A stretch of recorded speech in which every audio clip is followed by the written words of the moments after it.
El aire húmedo de la hacienda San Isidro, en las afueras de Cartagena, pesaba como melaza, cargado del aroma dulzón de las flores de azahar que no lograba ocultar el hedor del sufrimiento humano. María secó el sudor de su frente mientras se inclinaba sobre los cultivos de algodón, sus manos callosas moviéndose con la precisión mecánica que solo los años bajo el sol abrasador de la costa caribeña podían forjar. Era 1810, y ese año no había traído alivio alguno para las almas esclavizadas que trabajaban en esos campos malditos. Tomás Vargas, el capataz, montaba su caballo como un buitre acechando carroña. Su rostro curtido llevaba el rubor permanente de quien encontraba valor en el fondo de una botella, y sus ojos claros destilaban la frialdad calculadora de alguien que había cambiado su humanidad por el poder sobre los indefensos. El látigo de cuero enrollado a su lado había probado la sangre de cada persona en esos campos. «Muévanse rápido, perros perezosos», rugió la voz de Vargas, cortando el aire como un trueno. Su caballo piafaba inquieto, sintiendo la tensión que siempre precedía la violencia. «El patrón espera su cuota, y por Dios que la cumplirán o sentirán mi látigo». María apretó la mandíbula mientras lo veía pasar, su mirada deteniéndose con intención depredadora en las mujeres más jóvenes. Había visto a demasiadas desaparecer en los aposentos de Vargas al caer la noche, regresando con los ojos vacíos y el alma rota. A sus 28 años, María había sobrevivido más que la mayoría, manteniendo la cabeza gacha y su furia enterrada en lo profundo. Pero últimamente, esa furia crecía como un tumor en su pecho. El sol castigaba sin piedad, mientras los trabajadores avanzaban por las interminables hileras de algodón. Niños de apenas 8 años trabajaban junto a sus padres, sus pequeños dedos sangrando por los capullos afilados. Los ancianos se movían despacio, sabiendo que cualquier señal de debilidad podía costarles una paliza de la que tal vez no se recuperarían. Al caer la tarde, los trabajadores regresaban agotados a sus barracas, estructuras de madera desvencijadas que apenas ofrecían refugio contra los elementos. María compartía una habitación estrecha con otras 3 mujeres. Sara, de apenas 16 años, ya marcada por las cicatrices de la atención de Vargas. Rosa, cuyo esposo fue vendido el año anterior. Y la anciana mamá Cecilia, cuya sabiduría y fuerza serena habían mantenido a muchas con vida en los momentos más oscuros.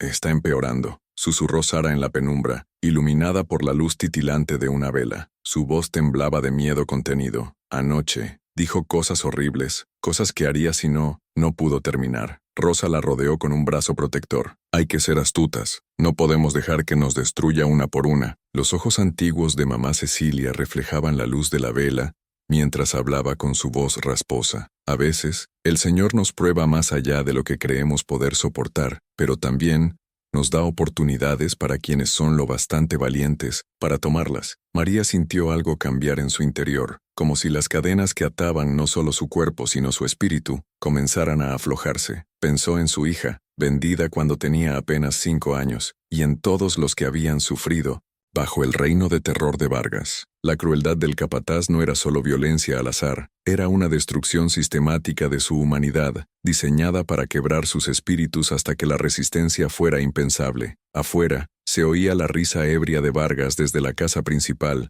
donde solía unirse al patrón para beber. El sonido erizaba la piel de María, sabiendo que pronto él regresaría tambaleándose a sus aposentos, y comenzaría el verdadero horror de la noche. «Nos trata como animales», dijo María en voz baja, con un filo que hizo que las demás alzaran la vista. «Pero hasta los animales luchan cuando los arrinconan». La vela parpadeaba en el aire húmedo, proyectando sombras danzantes en las paredes, mientras las 4 mujeres permanecían en un silencio reflexivo. Afuera, los sonidos de la hacienda al anochecer formaban una sinfonía de dolor. Sollozos ahogados desde las barracas cercanas, el tintineo de cadenas y, siempre, el eco de las botas de Vargas en los pasillos de madera, marcando su territorio como un depredador. La mano de María se deslizó instintivamente hacia la tabla suelta bajo su esterilla, donde había escondido un pequeño cuchillo de cocina robado meses atrás. Se había dicho que era para protegerse.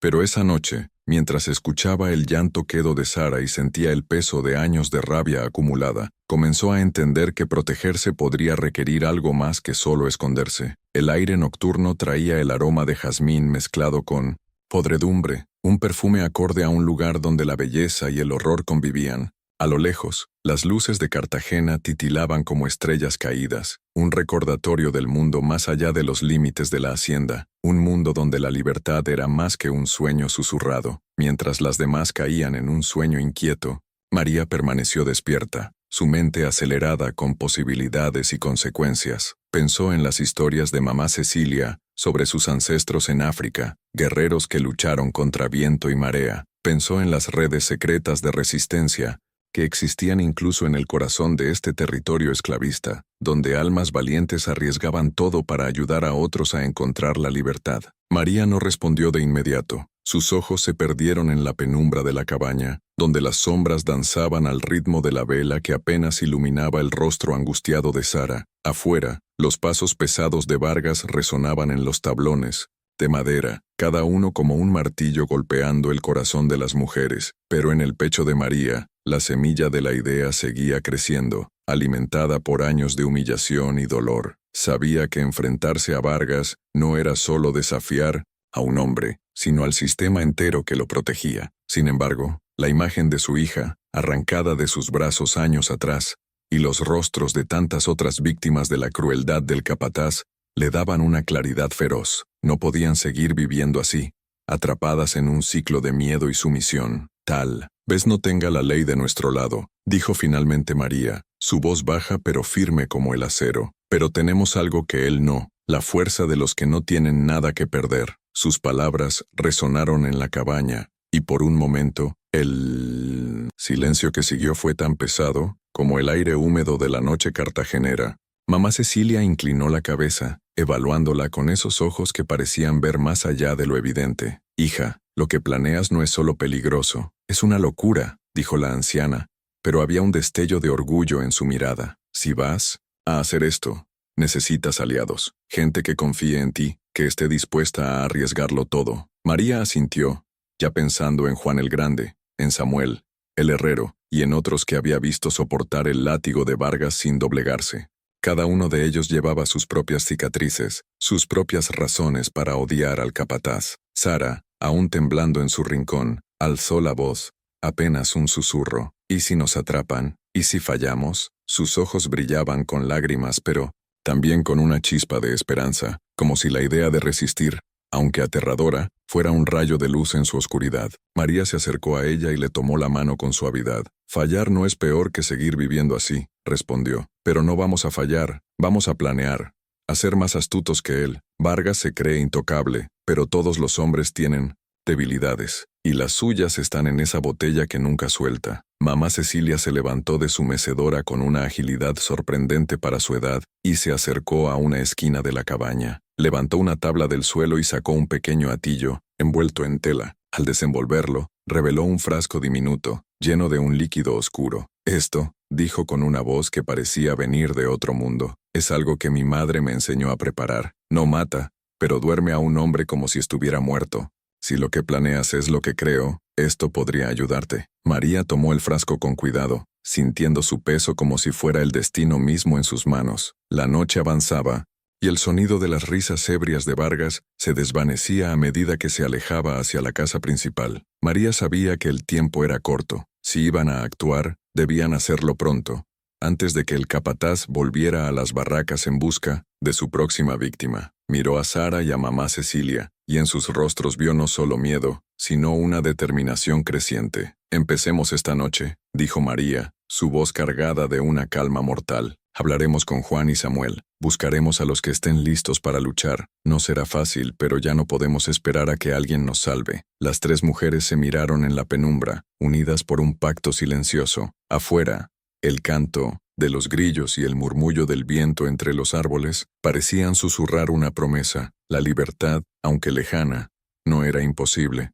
No somos nada para ellos, dijo María con fiereza, su voz cortando el aire denso de la cabaña. Pero no somos nada. Somos seres humanos, y los seres humanos tienen derecho a defenderse. Aunque la ley no lo reconozca, Dios sí lo hace. Mamá. Cecilia se mecía lentamente en su silla, su mente claramente sopesando posibilidades y consecuencias. Finalmente, habló con una calma que escondía una tormenta. Hay formas de luchar sin enfrentarlo cara a cara, formas que se han usado antes, en otros lugares, en otros tiempos. Dímelas, pidió María, inclinándose hacia la anciana. La voz de mamá Cecilia se redujo a un susurro apenas audible. Hay plantas que crecen en los manglares, plantas que pueden hacer que un hombre duerma tan profundamente que tal vez no despierte, y hay otras que lo pueden dejar incapacitado de otras maneras. María sintió su pulso acelerarse. ¿Qué tipo de incapacitado? Del tipo que le quita a un hombre la capacidad de lastimar a las mujeres como Vargas las lastima, respondió mamá Cecilia con intención. Para siempre. Las tres mujeres se quedaron en silencio, absorbiendo las implicaciones de las palabras de la anciana. Afuera, la voz de Vargas se acercaba, y podían escuchar el crujir de las puertas mientras buscaba a su próxima víctima. Habría que hacerlo con mucho cuidado, continuó mamá Cecilia. Tendría que parecer un accidente, o algo que él mismo se hizo en su borrachera. La mano de María se deslizó instintivamente hacia el cuchillo escondido bajo su esterilla. ¿Y si combinamos tu método con algo más directo? Los ojos de mamá Cecilia se abrieron ligeramente captando el significado de María. Hija, eso no es solo peligroso, es una sentencia de muerte si te descubren. Vivir así ya es una sentencia de muerte, replicó María. Al menos, de esta manera podríamos salvar a otras de sufrir el mismo destino. Sara, atrapada entre el miedo y la esperanza, miró a las dos mujeres mayores. Si hacemos esto, si realmente lo hacemos, ¿qué pasa después? La pregunta flotó en el aire como el humo de un funeral. ¿Qué pasaría después de que contraatacaran? ¿Qué pasaría cuando el patrón descubriera el destino de su capataz? ¿Qué pasaría con una hacienda llena de esclavizados cuando su acto de resistencia saliera a la luz? Ya lidiaremos con eso cuando llegue el momento, dijo María finalmente. Pero primero, lo detendremos para que no lastime a nadie más esta noche. La luna colgaba como un testigo pálido sobre la hacienda San Isidro, mientras María hacía sus preparativos finales. En las horas transcurridas desde su conversación con mamá Cecilia y Sara, la noticia se había extendido por las barracas con la eficiencia silenciosa de una red forjada por la necesidad y la desesperación. No todos participarían directamente, pero todos entendían lo que estaba en juego. Juan el Grande había proporcionado información crucial sobre la rutina nocturna de Vargas. El capataz solía regresar de las tabernas del puerto de Cartagena, cerca de la medianoche, tambaleándose borracho y buscando víctimas entre las mujeres esclavizadas.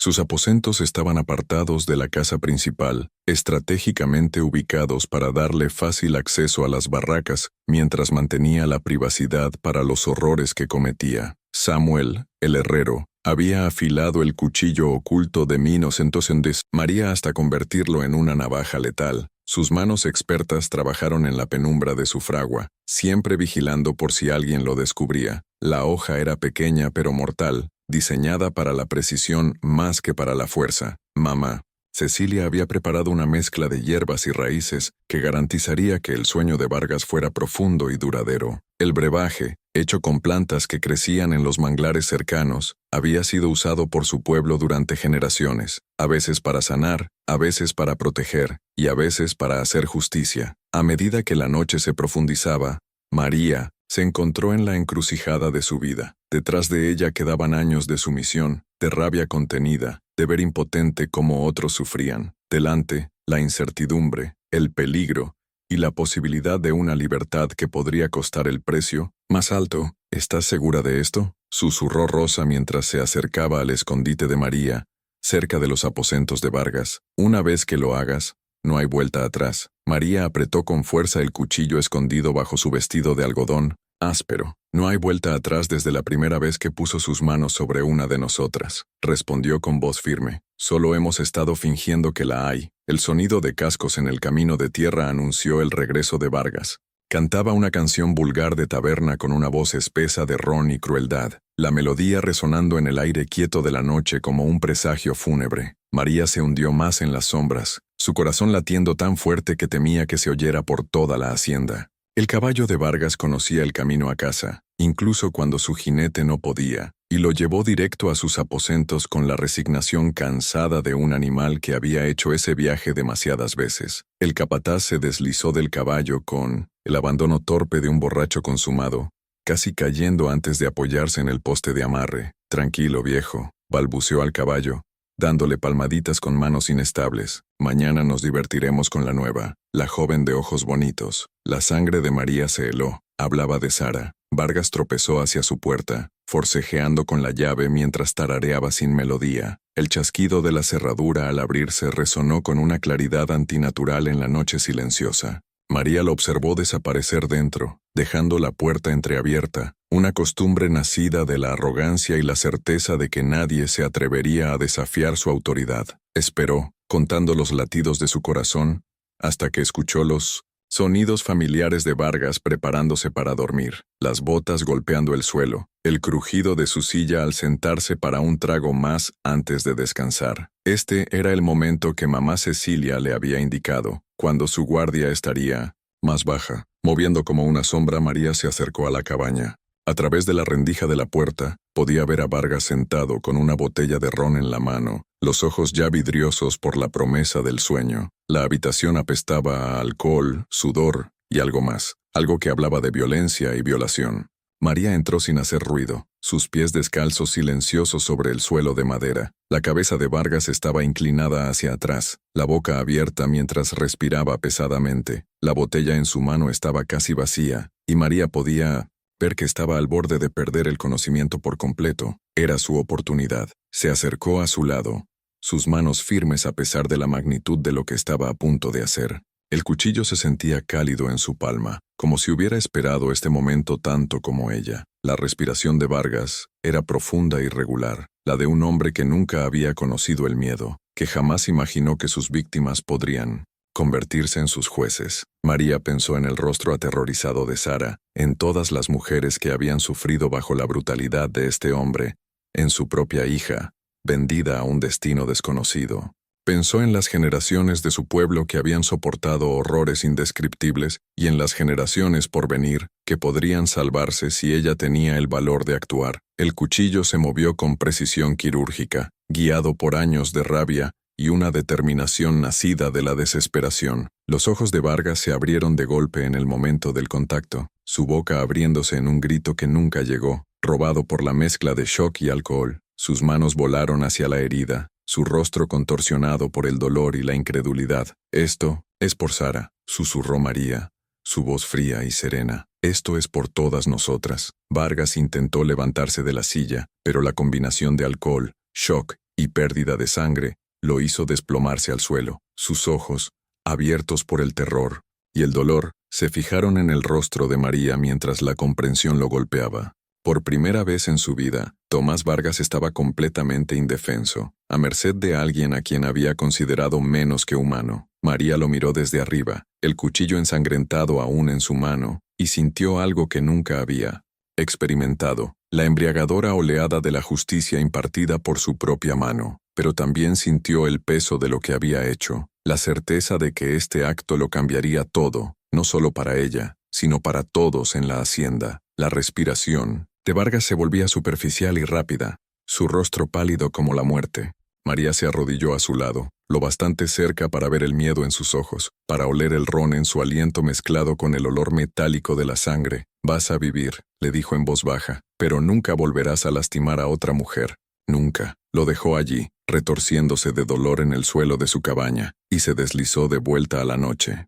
Detrás de ella, podía escuchar sus débiles intentos de pedir ayuda, pero sabía que para cuando alguien lo encontrara, sería demasiado tarde para deshacer lo que había hecho. El acto estaba consumado, pero María entendía que esto no era un final, sino un comienzo. La verdadera prueba vendría con el amanecer, cuando la hacienda despertara para descubrir qué le había pasado a su capataz, y cuando las consecuencias de sus acciones comenzaran a desplegarse como una tormenta formándose en el horizonte. Los primeros rayos del amanecer se deslizaron por la hacienda San Isidro, como testigos renuentes de los eventos de la noche. María no había dormido. Había pasado las horas oscuras preparándose para lo que vendría. Limpió el cuchillo y lo escondió en un nuevo lugar. Eliminó cualquier rastro de sangre de sus manos y ropa, y ensayó la historia que contaría cuando llegaran las preguntas inevitables. El alboroto comenzó poco después del amanecer, cuando Vargas no apareció para sus rondas matutinas. Juan el Grande, encargado de cuidar el caballo del capataz, encontró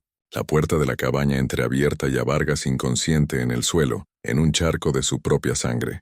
Los gritos del herrero atrajeron a los trabajadores de toda la hacienda, y pronto una multitud se reunió frente a los aposentos del capataz. El patrón, don Isidro Salazar, llegó en minutos, su rostro encendido por la ira y la confusión. Era un hombre delgado y nervioso que dependía de la brutalidad de Vargas para mantener el control sobre sus esclavos. Ver a su capataz indefenso y mutilado lo sacudió hasta lo más profundo. «¿Qué pasó aquí?», exigió Salazar, su voz quebrándose con un pánico apenas contenido. «¿Quién hizo esto?». Los trabajadores intercambiaron miradas, pero nadie habló. María estaba entre ellos, su rostro una máscara de conmoción y preocupación cuidadosamente construida. Por dentro, su corazón latía desbocado, pero años de supervivencia le habían enseñado a ocultar sus verdaderas emociones tras la expresión que la situación requería. El doctor Ramírez, el médico de la hacienda, llegó poco después y comenzó a examinar a Vargas. El capataz estaba consciente, pero deliraba de dolor y por la pérdida de sangre, sus intentos de hablar eran murmullos incoherentes. El rostro del doctor se ensombrecía a medida que evaluaba el daño. «Vivirá», anunció finalmente Ramírez, «pero la herida es grave, permanente. Nunca volverá a ser el mismo hombre». El rostro de Salazar palideció. «¿Quieres decir exactamente lo que piensas?», respondió el doctor con brusquedad.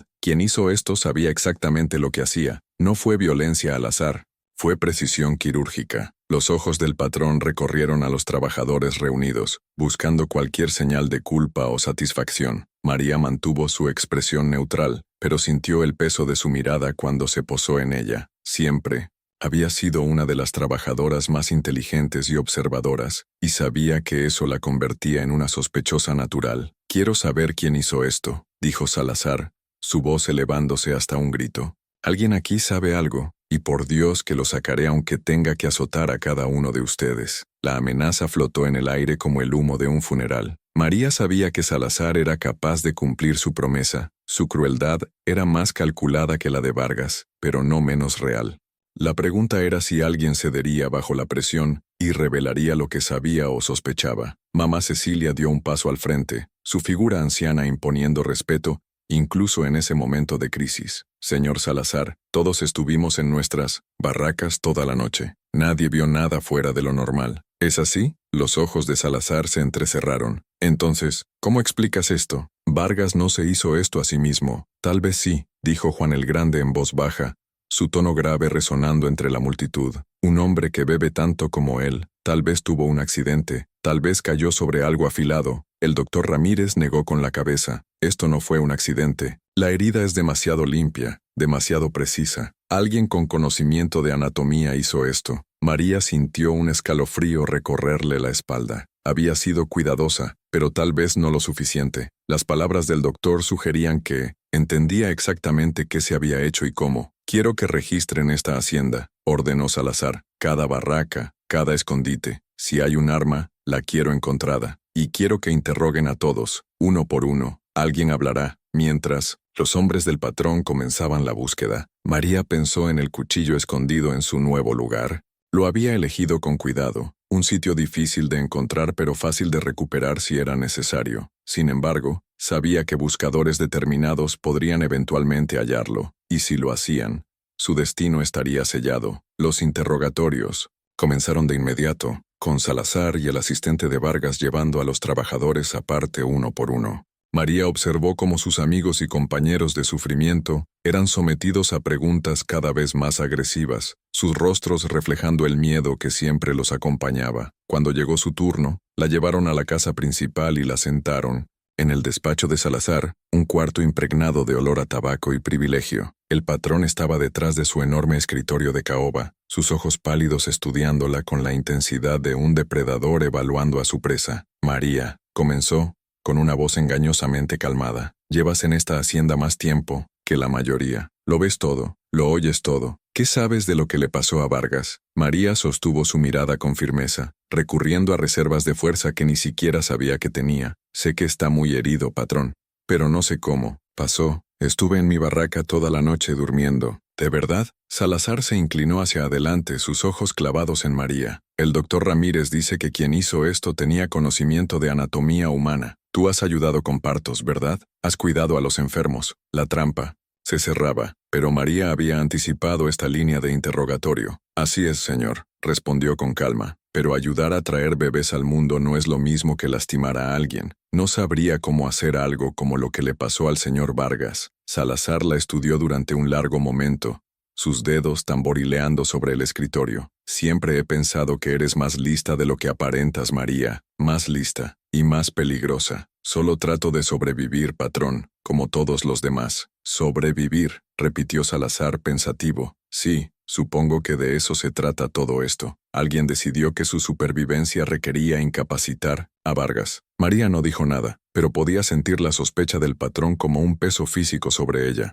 Sabía que él la sospechaba, pero la sospecha no era prueba, y sin pruebas, incluso el poder de un amo tenía límites. El interrogatorio continuó durante lo que parecieron horas, con Salazar probando y presionando, buscando cualquier grieta en la historia de María.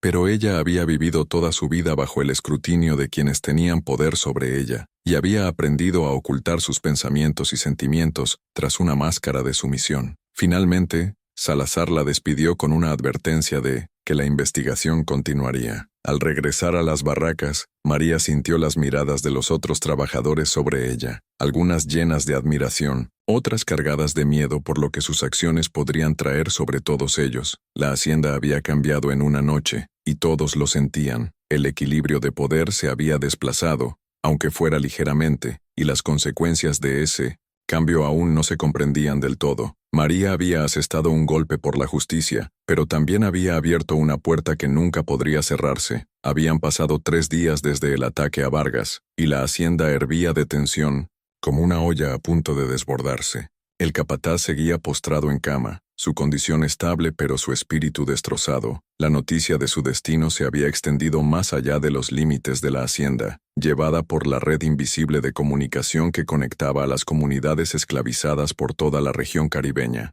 María lo notó de inmediato. Los trabajadores de haciendas vecinas la miraban diferente cuando la encontraban en el mercado de Cartagena, algunos con temor, otros con algo que podría ser respeto. La historia crecía al contarse, convirtiéndose en leyenda incluso mientras la verdad permanecía oculta. Salazar había traído a un capataz temporal, un hombre duro llamado Torres, que se pavoneaba con la arrogancia de alguien que intentaba probar su valía a través de la crueldad. Pero incluso Torres parecía inquieto por la atmósfera en la hacienda, mirando nerviosamente a los trabajadores y sobresaltándose ante ruidos inesperados. «Están asustados», observó Rosa mientras trabajaba junto a María en los campos de Mima Center, algodón. Todos ellos. No saben quién lo hizo, pero saben que podría volver a pasar. María mantuvo la voz baja, consciente de que siempre había oídos atentos. El miedo puede ser un arma, pero también una trampa. Tenemos que ser cuidadosos para no dejar que nos consuma. La investigación se había estancado, para frustración de Salazar. El arma no había sido encontrada a pesar de los exhaustivos registros.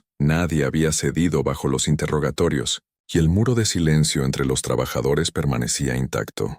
Pero María sabía que la paciencia del patrón se agotaba, y los hombres desesperados recurrían a medidas desesperadas. Esa noche, mientras los trabajadores se reunían para su magra cena, mamá Cecilia se acercó a María con noticias que le helaron la sangre. «Hija, tienes que saber algo», susurró la anciana. «Hay rumores desde el pueblo. Don Salazar ha estado hablando con las autoridades. Está pensando en traer a la ley». El estómago de María dio un vuelco. Las autoridades locales eran conocidas por su brutalidad hacia los esclavizados, y sus métodos para extraer confesiones hacían que los interrogatorios de Salazar parecieran suaves en comparación. «¿Cuándo?», preguntó María. «Pronto, tal vez mañana. Está recibiendo presión de los otros hacendados. Temen que lo que pasó aquí pueda dar ideas a los suyos». María comprendió las implicaciones al instante.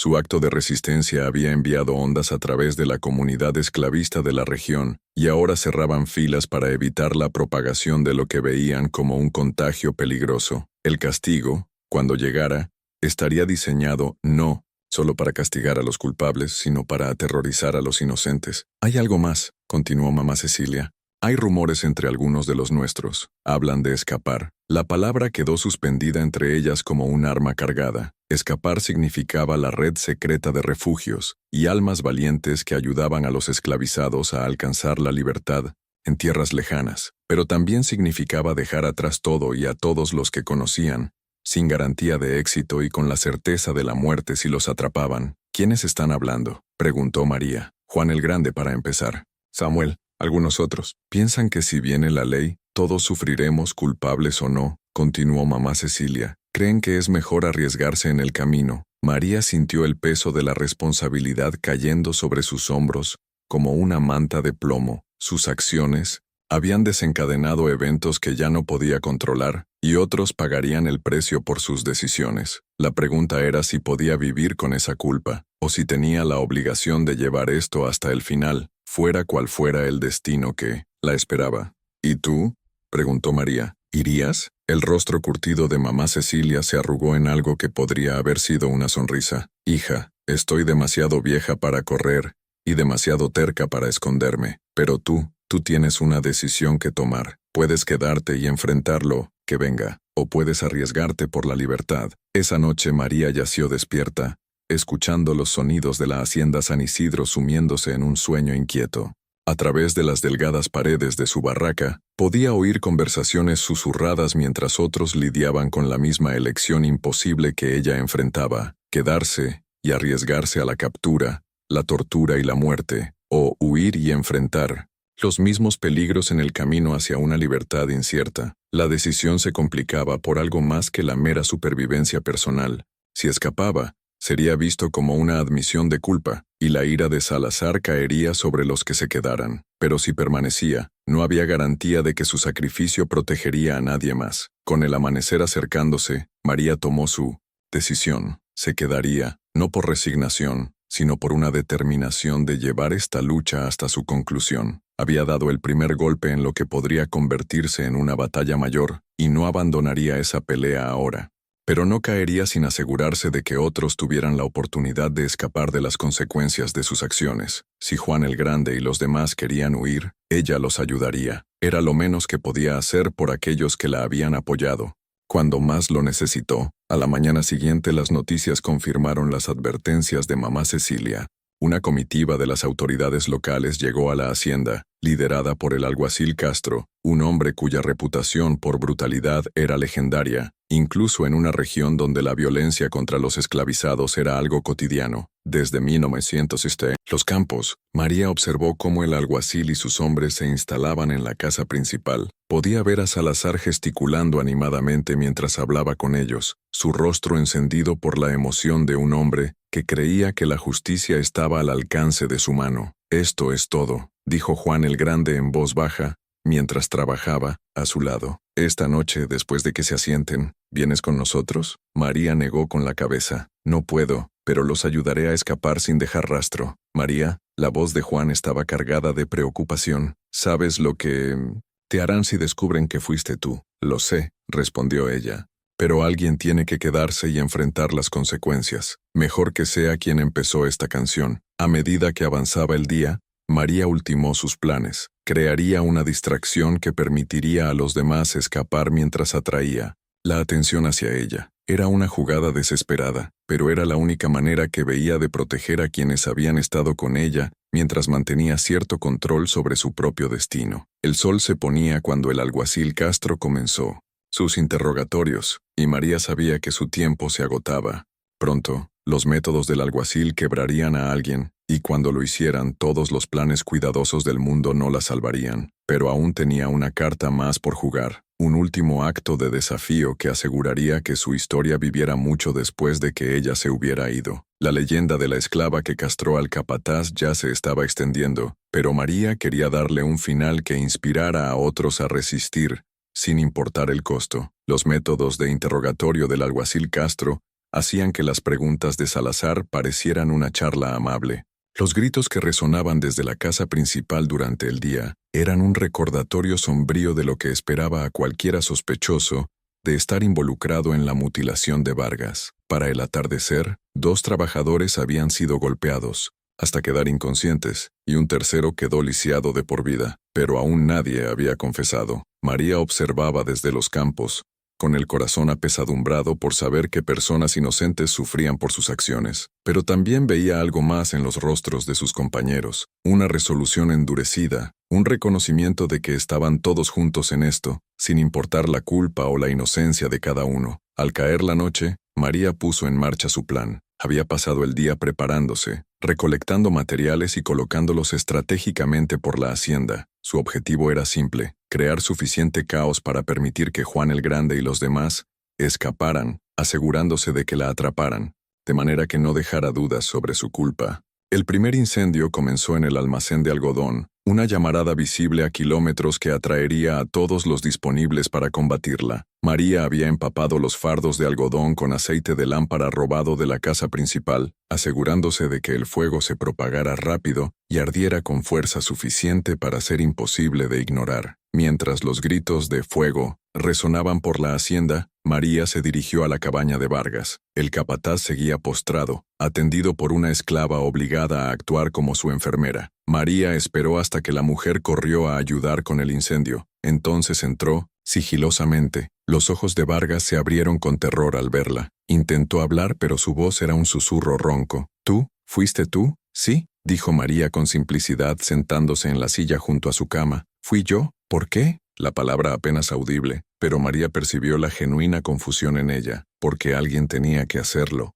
respondió. «Porque nos estabas destruyendo uno por uno, y nadie más iba a detenerte». Afuera, los sonidos del caos crecían mientras más edificios se incendiaban. María había iniciado varios focos, asegurándose de que los esfuerzos para apagarlos se dispersaran y fueran ineficaces. El resplandor anaranjado visible a través de las ventanas de la cabaña pintaba todo con una luz infernal. «¿Los demás?», jadeó Vargas. «¿Te ayudaron?». María negó con la cabeza. «Fue mi decisión, mi acción. Nadie más es responsable de lo que te hice». Escuchó pasos acercándose a la cabaña y supo que su tiempo se había acabado. El alguacil Castro irrumpió por la puerta, su rostro ennegrecido por el humo y sus ojos encendidos de furia. Tras él, venían dos de sus ayudantes con las manos ya en sus armas. «Vaya, vaya», dijo Castro, su voz cargada de una satisfacción que erizó la piel de María. «Parece que encontramos a la culpable». María se puso de pie lentamente con las manos visibles y vacías. «Alguacil», dijo con calma, «soy María». «Sí». Castro se acercó, su mano descansando en la culata de su pistola. «Don Salazar me dijo que eras la lista, lo bastante lista para planear algo como esto, lo bastante lista para saber cuándo es suficiente», respondió María. El golpe de revés del alguacil la hizo caer al suelo, pero ella no intentó defenderse ni huir. Así tenía que terminar. Con su captura, su confesión y su castigo, María se convirtió en un símbolo de justicia e inspiración para quienes podrían seguir sus pasos. «Vas a contarme todo», gruñó el alguacil Castro, levantándola del suelo con brusquedad. «¿Quién te ayudó? ¿Quién lo sabía? ¿Quién te ha estado encubriendo?». María sostuvo su mirada con firmeza. «No hay nada que contar. Actué sola». Otro golpe, más fuerte esta vez, le partió el labio y dejó un hilo de sangre corriendo por su barbilla. Pero la determinación de María no flaqueó. Había tomado su decisión y la llevaría hasta el final. «Ya veremos», siseó Castro. «Cuando termine contigo, estarás rogando por contarme todo lo que sabes». Mientras los hombres del alguacil la arrastraban fuera de la cabaña, María alcanzó a ver la hacienda San Isidro, envuelta en llamas a su alrededor. Los incendios que había iniciado cumplían su propósito, consumiendo los símbolos de la opresión y creando suficiente confusión para enmascarar la huida de quienes habían elegido correr.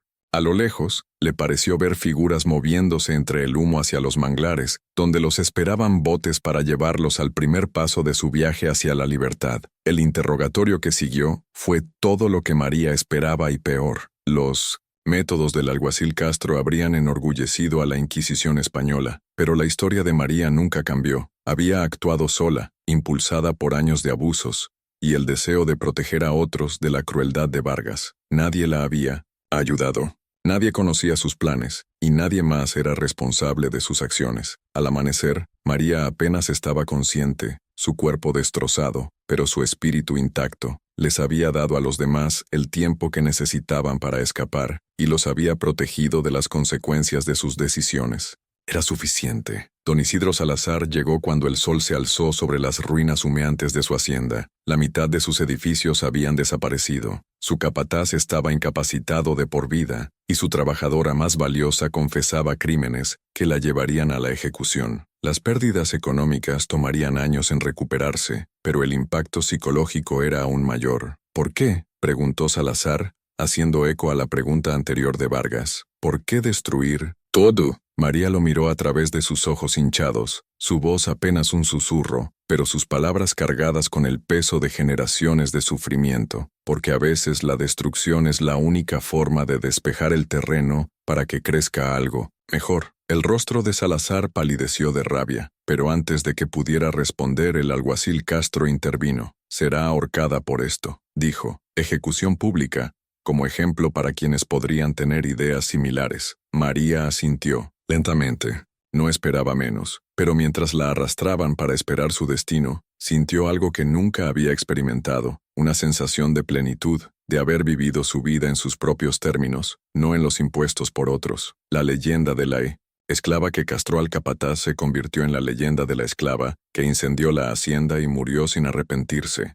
Era una historia que se extendería por toda la región caribeña, inspirando a algunos y aterrorizando a otros, pero nunca olvidada. La ejecución se programó para la semana siguiente, en la plaza pública de Cartagena, como advertencia para cualquiera que albergara pensamientos de rebelión, pero la historia de María ya había comenzado a tomar vida propia, propagándose a través de las redes secretas que conectaban a las comunidades esclavizadas por toda la región. En los días previos a su ejecución, María fue retenida en la cárcel de Cartagena, un edificio de piedra húmeda que apestaba a desesperación y desechos humanos. Pero incluso en ese lugar sin esperanza, se encontró en el centro de algo más grande que ella misma. Visitantes llegaron, algunos abiertamente, otros en secreto, para escuchar su historia de primera mano. Mamá Cecilia fue de las primeras, su figura anciana sorteando de alguna manera los obstáculos burocráticos que deberían haberla mantenido alejada. Se sentó frente a María en la penumbra de la sala de visitas, sus manos curtidas cruzadas, en el regazo sus ojos brillando con algo que podría ser orgullo.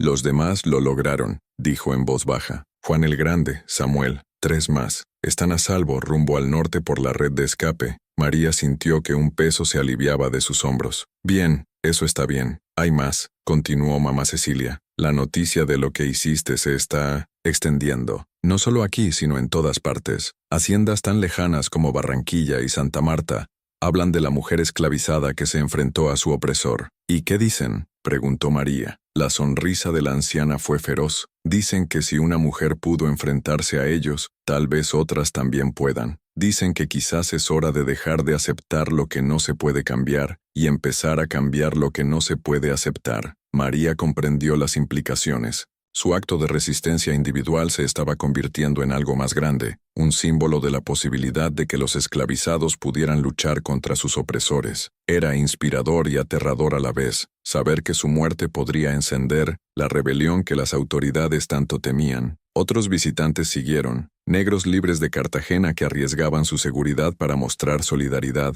abolicionistas blancos que veían en la historia de María un arma poderosa contra la esclavitud, incluso esclavos de otras haciendas que lograban escabullirse lo suficiente para rendir homenaje a la mujer que había hecho lo que ellos solo soñaban. Cada visitante llevaba la historia de María a sus comunidades, donde crecía y evolucionaba con cada relato. Algunas versiones destacaban su precisión quirúrgica al incapacitar a Vargas, otras se centraban en su desafiante incendio de la hacienda. Todas capturaban la verdad esencial. Una mujer tratada como propiedad había reclamado su humanidad con un acto de resistencia violenta. Las autoridades no eran ciegas a lo que estaba ocurriendo. El alguacil Castro incrementó la seguridad alrededor de la cárcel, y don Salazar pidió al gobernador que trasladara la ejecución a un lugar más privado, pero el daño ya estaba hecho.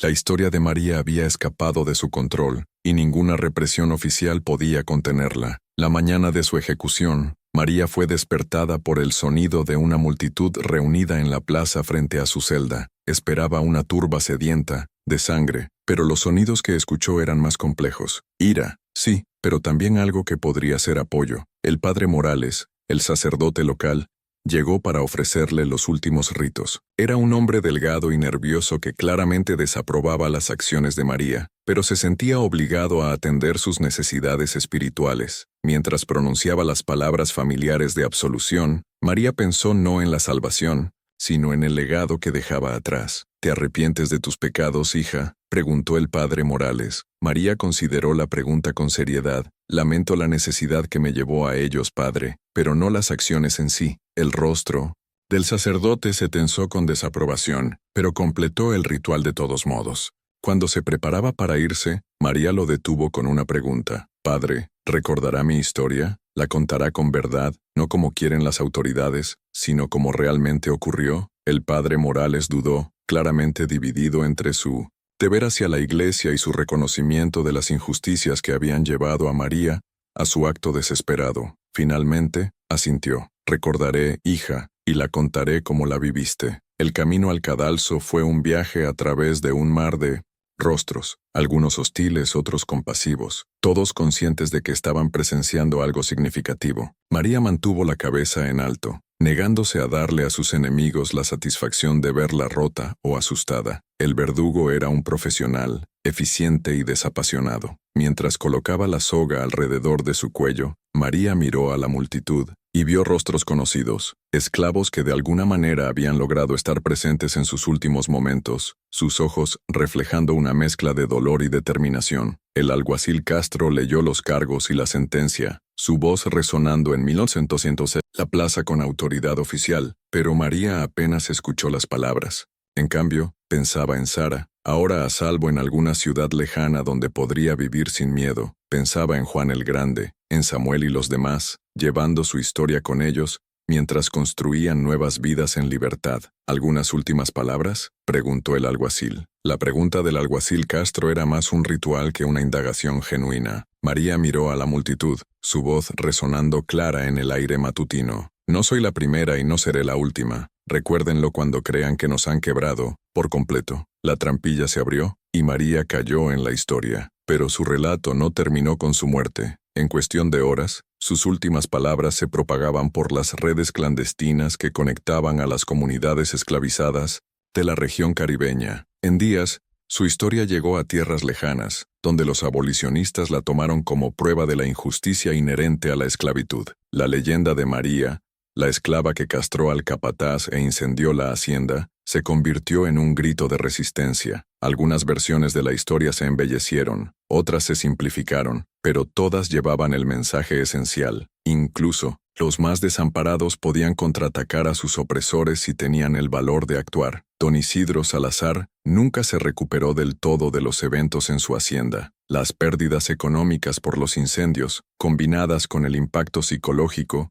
de la resistencia de María, quebraron su espíritu. Vendió lo que quedaba de su propiedad y se trasladó al interior, dejando Cartagena para siempre. Tomás Vargas vivió otros 20 años, pero nunca volvió a ser el hombre que había aterrorizado a la población esclavizada de la hacienda. Su discapacidad física iba acompañada de un trauma psicológico que lo hacía sobresaltarse ante las sombras y estremecerse con ruidos inesperados. Murió solo y sin ser llorado, un recordatorio roto del precio de la crueldad, pero el legado de María perduró. En los años siguientes, su historia inspiró innumerables actos de resistencia, grandes y pequeños. Algunos esclavizados encontraron el valor para escapar, otros para resistir los peores abusos de sus amos. La red secreta de escape reportó un aumento en los refugiados de las haciendas de la región, muchos de los cuales citaban el ejemplo de María como su inspiración. La historia trascendió las comunidades esclavizadas, llegando a blancos solidarios conmovidos por el relato de una mujer llevada a medidas desesperadas por el abuso sistemático. Los abolicionistas usaron la historia de María en sus discursos y escritos, argumentando que la esclavitud inevitablemente generaba tal violencia al negar la dignidad humana básica a sus víctimas. Años después, cuando la lucha por la abolición finalmente puso fin a la esclavitud en la región, la historia de María fue recordada como una de las chispas que ayudaron a encender el fuego de la resistencia. Los historiadores debatirían los detalles, y algunos cuestionarían si el acto de violencia de una sola mujer realmente marcó una diferencia en la lucha mayor por la libertad. Pero en las comunidades donde su historia se contó por primera vez, no había dudas sobre la importancia de María. Ella había demostrado que la resistencia era posible, que incluso los más indefensos podían contraatacar la injusticia. Su legado no estaba escrito en registros oficiales, sino en los corazones y mentes de quienes se negaban a aceptar que su humanidad podía ser comprada o vendida.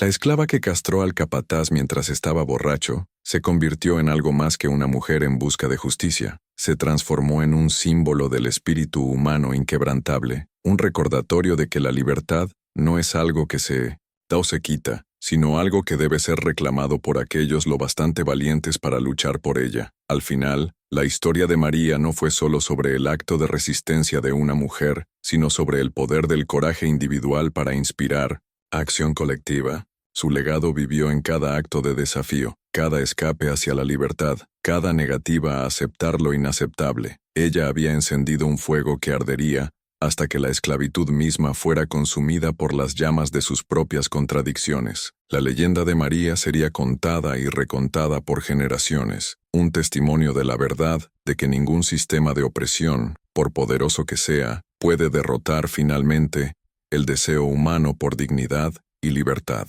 Su historia se convirtió en parte del relato más amplio de resistencia que eventualmente derribaría la institución de la esclavitud misma. Demostró que, a veces, el arma más poderosa contra la injusticia es el coraje de una sola persona dispuesta a decir, ya basta,